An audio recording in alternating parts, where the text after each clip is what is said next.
እንኳን ለጌታችን ለመድኃኒታችን ለኢየሱስ ክርስቶስ የትንሣኤ በዓል በሰላም አደረሳችሁ አደረሰን። ይህ ከጌዶ ቴሌቪዥን የሚተላለፍ የሙከራ ስርጭት ነው።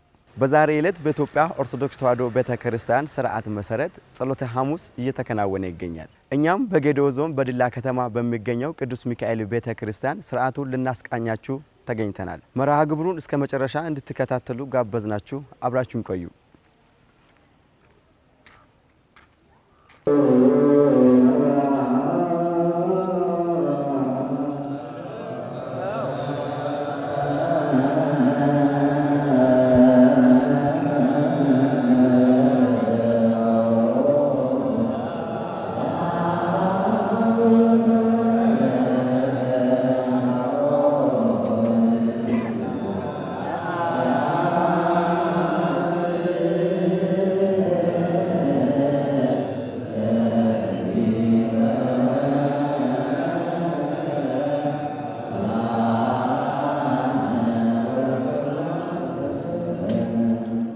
ዛሬ በቤተ ክርስቲያናችን ሕግና ሥርዓት መሰረት ከባድና ትልቅ የሆነ የቤተ ክርስቲያን ክብረ በዓል እንደሆነ ለሁላችንም ግልጽ ነው።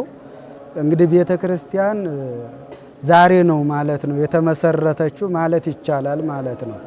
እንግዲህ የዛሬዋ ዕለት ለሐዲስ ኪዳን ሽግግር ወይም መሸጋገሪያ መሰላል ናት። የብሉይ ኪዳኑ ያቆመበት የሐዲስ ኪዳኑ የተተካበት ቀን ነው። በዚህም ቀን እንግዲህ ያው ብዙ ስያሜዎች አሉት። ጸሎተ ሐሙስ የሚል የመጀመሪያው ጸሎተ ሐሙስ የሚል ስያሜ አለው ማለት ነው።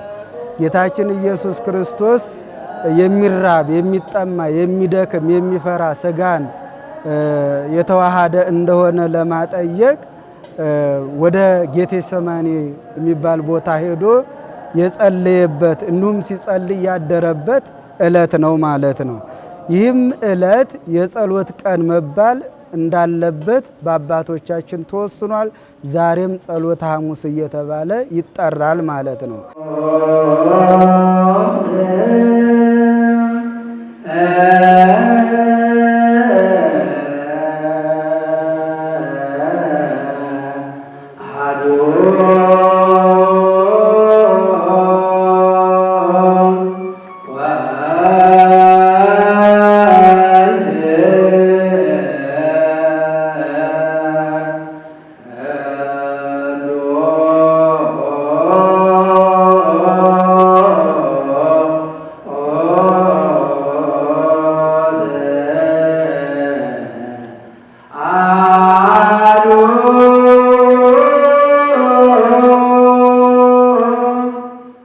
እንግዲህ ጌታችን ኢየሱስ ክርስቶስ በማቴዎስ ወንጌል ምዕራፍ 26 ቁጥር 36 እስከ 47 ስንመለከት ሙሉ ታሪኩን እዛ ላይ እናገኘዋለን ማለት ነው።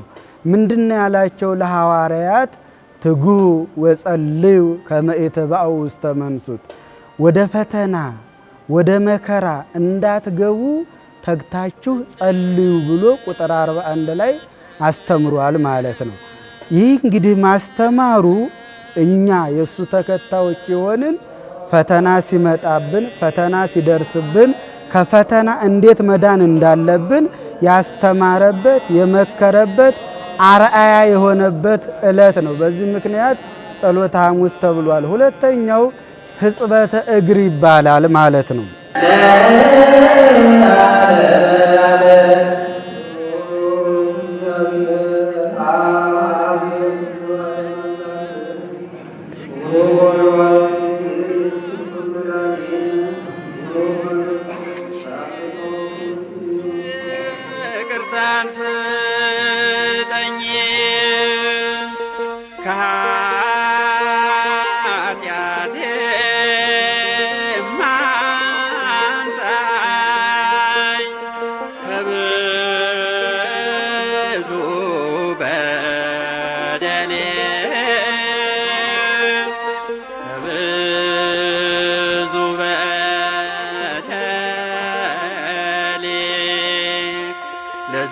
ለዚያች ክፉ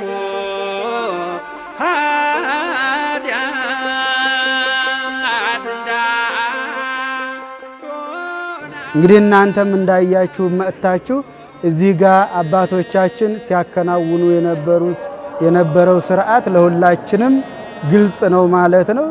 ሕጽበተ እግር ማለት ጌታችን ኢየሱስ ክርስቶስ የሐዋርያቱን የተከታዮቹን የደቀ መዛሙርቱን የባሪያዎቹን እግር ዝቅ ብሎ ያጠበበት ለኛ ለተከታዮቹ ትሕትናን ያስተማረበት ፍቅርን ያስተማረበት እሱ ጌታ ሲሆን አምላክ ሲሆን ፈጣሪ ሲሆን የባሪያዎቹን እግር በማጠብ ትሕትናውን ገልጿል፣ ፍቅሩን ገልጿል ማለት ነው።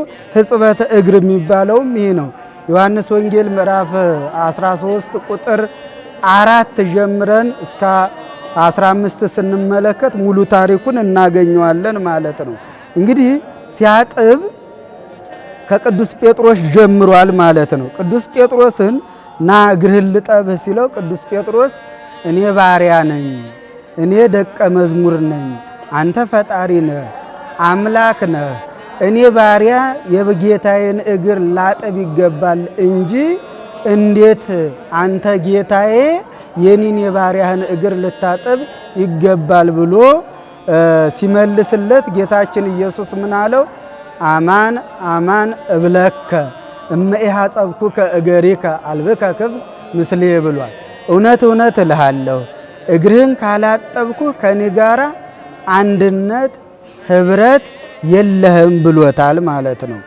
ቅዱስ ጴጥሮስም ከጌታዬ ከአንተ ጋራ ህብረት የምፈጥርበት ምስጢር ከሆነማ አይደለም እግሬን እጄንም ራሴንም ልታጥበኝ ይገባል፣ መታጠብ አለብኝ ብሎ መለሰ ማለት ነው። ይሄ የሚያሳየን ዋናው ምስጢሩ ጌታችን ኢየሱስ ክርስቶስ ሰው የሆነበት ዓላማ ወደዚህ ዓለም የመጣበት ዓላማ የኛን የኃጢአተኞቹን ኃጢአት ማጠብ ነበረ ማለት ነው።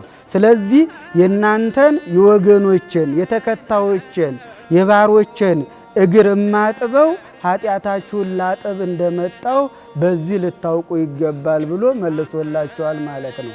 ሶስተኛው የምስጢር ቀን ይባላል። እንግዲህ የሐዲስ ኪዳን ምስጢር ቤተ ክርስቲያን የተመሰረተችው ነገ ስለናንተ የሚቆረሰው ስጋዬ ይህ ነው፣ ነገ ስለናንተ የሚፈሰው ደሜ ይህ ነው፣ እንኩ ብሉ ጠጡ ብሎ ክቡር ስጋውን ክቡር ደሙን ለኛ ለልጆቹ የሰጠበት ይህ ማለት ስጋውንና ደሙን ከተቀበል እሱ ከኛ ጋር ይዋሃዳል፣ እኛ ደግሞ ከሱ ጋር እንዋሃዳለን ማለት ነው።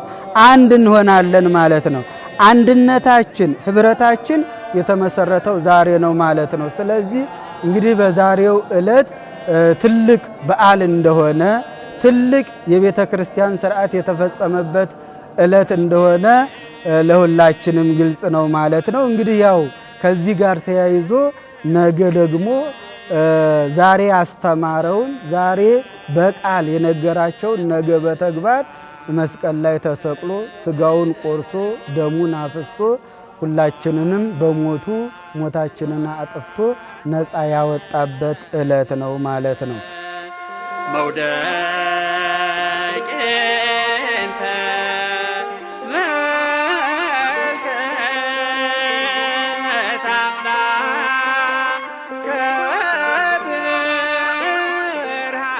ክቡራትና ክቡራን ተመልካቾቻችን ይህ በመከታተል ላይ የምትገኙት ከጌዲኦ ቴሌቪዥን የሚተላለፍ የሙከራ ስርጭት ነው። በዛሬ ዕለት በኢትዮጵያ ኦርቶዶክስ ተዋሕዶ ቤተክርስቲያን ስርዓት መሰረት የተከናወነውን ጸሎተ ሐሙስ በዲላ ከተማ በሚገኘው ቅዱስ ሚካኤል ቤተክርስቲያን የነበረውን ስነ ስርዓት ያስቃኘናችሁ ፕሮግራም የተከታተላችሁትን ይመስል ነበር። ስለተከታተላችሁ ከልብ እናመሰግናለን። በድጋሚ ለመላው ለክርስትና እምነት ተከታዮች መልካም በዓል እንደሆነላችሁ ተመኘን። ቸር ሰንብቱ።